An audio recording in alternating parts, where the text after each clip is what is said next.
एक गांव था, बहुत ही खुश और हंसता खेलता। उस गांव में सब लोग एक साथ और मिलकर रहते थे और सब गांव वाले मिलकर एक साथ खेती करते थे। ना कोई भेदभाव करते थे और ना कोई झगड़ा करते थे। सब लोग एक साथ रहते थे और बाजार में जाके बेचते थे। उस गांव में बहुत हंसी खुशी का माहौल हुआ करता था। सब लोग बहुत अच्छे से मिलके रहते थे।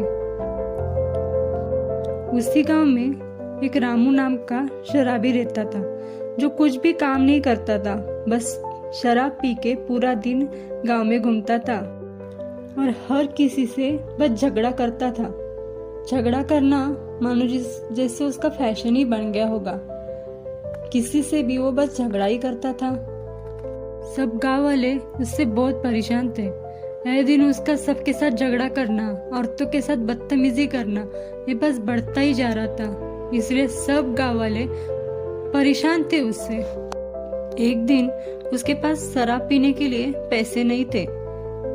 वो सोचता है, अरे यार, मेरे तो सारे पैसे खत्म हो गए, अब मैं शराब कहाँ से पीऊंगा।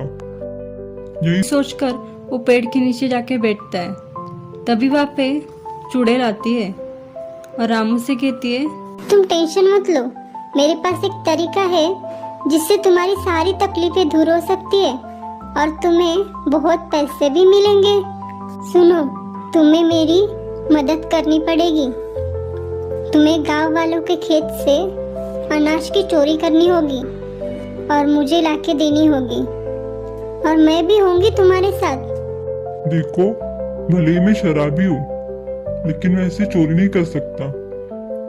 भले ही मैं मेहनत नहीं करता हूँ, शराबी हूँ, लेकिन किसी के खेत से अनाज चुराना ये बहुत गलत बात है और मैं तुम्हारे इसमें कोई मदद नहीं कर सकता।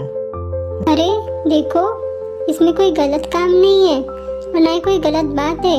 अगर तुम मेरी मदद करोगे तुम्हारे साथ बहुत सारे पैसे आने लगेंगे और फिर तुम्हें कभी चोरी करनी नहीं पड़ेगी और ना ही किसी के सामने भीख मांगनी पड़ेगी। सोचो सोचो मेरी बात। फिर वो दोनों मिलकर वहां से चले जाते हैं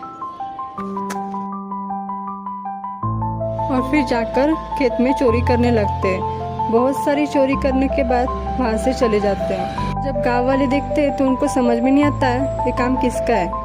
फिर गांव का सेठ बोलता है कि हम लोग खेत में बिजली का तार छोड़ देते हैं। फिर रामू और चुड़ैल खेत में चोरी करने जाते हैं और उन्हें बिजली का झटका लगता है। वहाँ पर ही उन दोनों की मौत हो जाती है। फिर सब गाँव वालों को समझ में आता है कि खेती की चोरी कौन करता था। तो बच्चों, इस कहानी से हमें यही सीख मिलती है कि चोरी करना बहुत बुरी चीज़ है। तो कभी भी चोरी ना करें और ना ही गलत काम करें। हमेशा मेहनत करके ही खाएं। किसी की मेहनत का कभी ना खाएं। स्टोरी अच्छी लगी हो तो वीडियो को लाइक और चैनल को सब्सक्राइब करना ना भूलें। Thank you.